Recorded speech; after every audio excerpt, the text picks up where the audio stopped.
baldhaantadan dareenka goonida xambaarsan ujeedada wax yar nooga ifi maxamuud dhaantadan waxa la yiraahdaa fartuun saaxiibkay aadan xuseen siraaj oo ku sugan cariga Mareykanka ayaa wuxuu iga warramay dareen jacayl oo aad u baaxad weyn oo ka dhaxeeya isaga iyo marwadiisa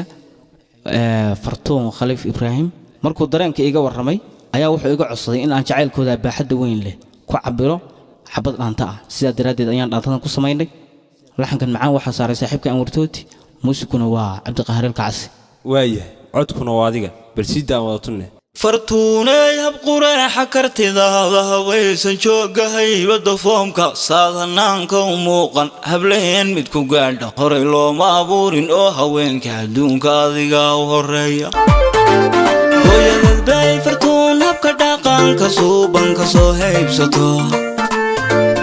inteedii horay haybadiyo wanaag dadku uga hadheen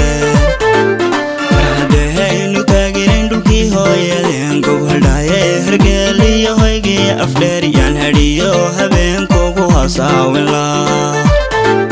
hooyadad bay fartuun habka dhaqanka suubanka soo haybsato inteedii horay haybadiyo wanaag dadku uga hadheen mar haddaynu taaginen dhulkii hooyadeen gubaldhaye hergeliyo hoygii afdheer yaan hadhiyo habeenkugu hasaawila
فكركي هليجا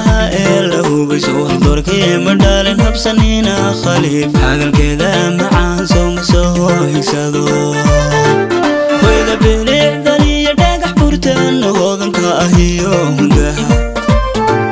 إلا ليدين يبلع القربة هدا قرب لغا حلا فكركي هليجا له بيسوه دوركي مدالن هبسنينا خليف حاجة كذا